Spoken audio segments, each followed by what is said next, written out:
Assalamualaikum warahmatullahi wabarakatuh. Perkenalkan, nama saya Neselmina Septiani dari kelas 12 IPA 4. Di sini saya akan mempresentasikan materi tentang evolusi dan menjawab beberapa pertanyaan.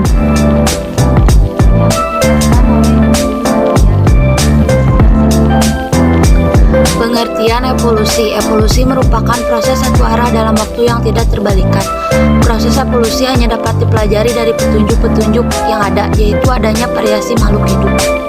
Fosil-fosil yang ditemukan, homologi dan analogi organ, embriologi, perbandingan petunjuk, biokimia, perbandingan fisiologi, alat tubuh yang tersisa. 4. Teori asal-usul makhluk hidup. 1. Teori abiogenesis. 2. Teori biogenesis. 3. Evolusi kimia. 4. Teori evolusi Jean Lemaître.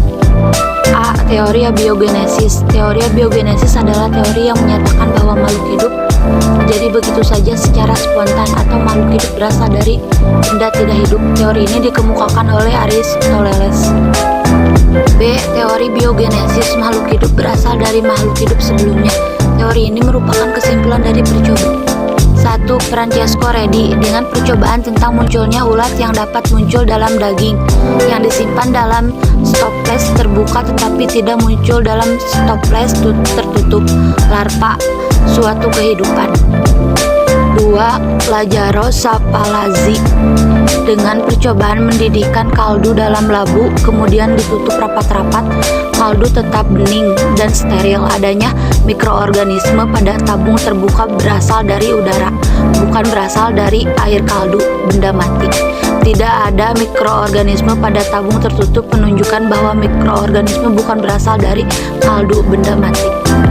3. Teori evolusi kimia. Ilmuwan yang mengemukakan teori evolusi kimia adalah Harold Urey, menyatakan bahwa asal-usul kehidupan diawali dengan adanya senyawa anorganik di atmosfer yang berupa gas-gas seperti metana, CH4, hidrogen H2, uap air H2O, dan amino NH3 yang bereaksi dengan energi dari sinar kosmis dan kilatan listrik halilintar sehingga terbentuk asam amino yang merupakan bahan dasar pembangun kehidupan.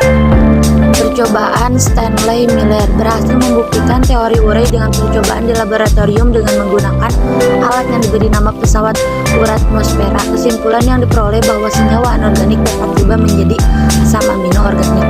Dengan pesawat uratmosfera jadi satu-satunya kompleks di dalam sistem kehidupan seperti lipida, gula, asam amino, dan nukleotida dapat terbentuk dari kondisi abiotik. 4. Teori evolusi Jean Lemaître. Pokok-pokok pikiran teori evolusi Lemaître. 1. Kehidupan sederhana adalah nenek moyang dari kehidupan yang sempurna. 2. Makhluk hidup akan senantiasa beradaptasi dan menyesuaikan diri dengan lingkungannya. 3. Organ yang mengalami perubahan karena terus-menerus dipakai dan berkembang makin sempurna, sedangkan organ yang tidak diperlukan lagi berkembang akan menurun dan akhirnya rudiment. Teori Usain and Disuse.